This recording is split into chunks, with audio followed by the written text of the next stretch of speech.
Yemək yeyərkən nəfəs borusuna qida qalığı qaçır. Qida qalığı düşür və o onda öskürək yaradır, boğulma halı yaradır.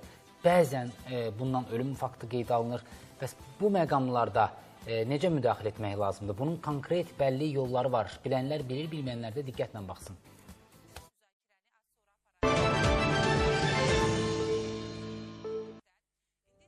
Hemlich manevri. Bu texnikanı insanın nəfəs borusunda hər hansı bir qida və yad cismin qalaraq ölməsinin qarşısını almaq üçün Amerika cərrahı Henry Hemlich ixtira edib. Məqsəd qarın boşluğuna təzyiq göstərməklə nəfəs borusuna qaçan hər hansı bir cismi çıxarmaqdır. Kamal Ağazadə də illər əvvəl məhz Hemlich manevri sayəsində həyatda qalıb. Uşaqlığımda olub tam doğru təfərrüatları xatırlamıram. Sadəcə uşaq vaxtı yemək yeyirdim.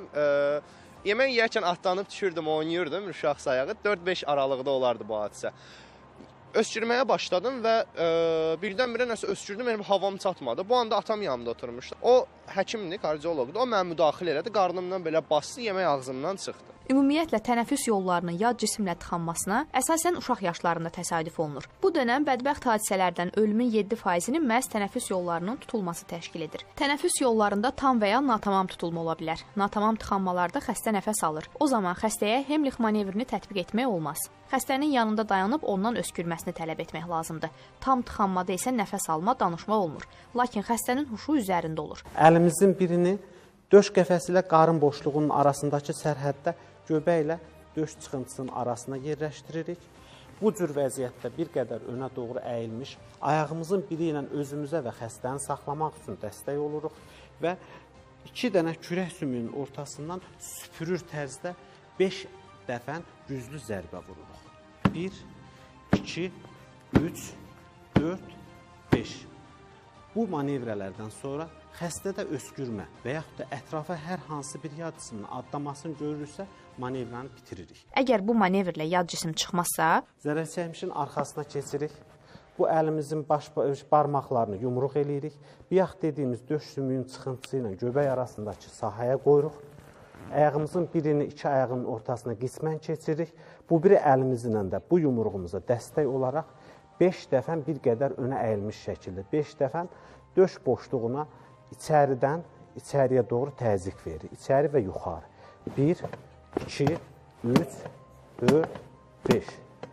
Bu manevrələr yad cisim çıxana qədər davam etdirilir. 0-1 yaş aralığı körpələrdə isə Hemlich manevrası fərqli tətbiq olunur. Körpənin ağzındakı yad cisim görünürsə, onu əllə çıxarmağa cəhd edirik.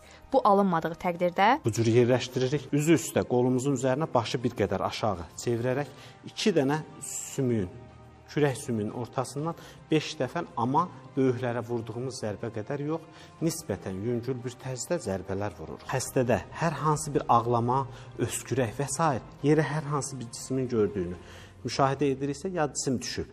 Əgər görmürüksə, o zaman yenə bu biri qolumuzun üzərinə çevirərək Hemlich manevrasını böyüklərdən fərqli olaraq 2 məmə xəttini döş sümüyü ilə birləşdirən yerdə 5 dəfə. 1, 2, 3, 4, 5. Mütəxəssis deyir ki, insanların məlumatsızlığı ucbatından bu tipli hadisələr çox vaxt faciə ilə sonlanır. Buna görə cəmiyyətin bu mövzuda maariflənməsinə ehtiyac var. İlkin tibbi yardımın öyrədilməsi mənim fikrimcə şagirdlər üçün ibtidai təhsil dövründə olmalıdır. 11-ci sinifdə şagirdlər ən azı biologiya fənninin tabeliyində 1 saat məsələn əlavə dərs olmalı həftəlik. İlkin tibbi yardımın daha səmərəli, daha əhatəli keçirilməsi ilə bağlı müəyyən bilikləri əldə etməlidirlər. Statistik araşdırmalarda bu texnikanın indiyədək ümumilikdə 50 mindən çox insanın həyatını xilas etdiyi bilinir.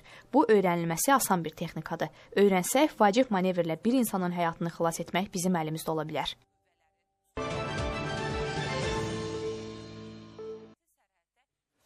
Əslində çox vaxt bu görüntülər Türkiyədən paylaşılır, orada tez-tez belə müdaxilə edib insanların həyatını xilas edirlər. Amma bizdə də əlbəttə ki, insanların bunu bilməsi vacibdir. Və məktəbdə niyə də öyrədilməsin? İndi onu danışırıq.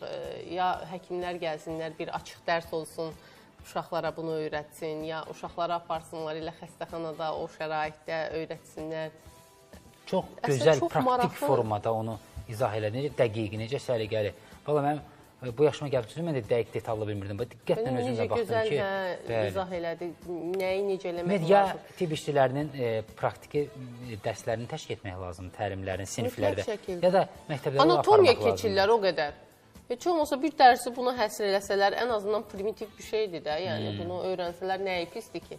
O dərsin ən böyük xeyri olar elə uşaqlara.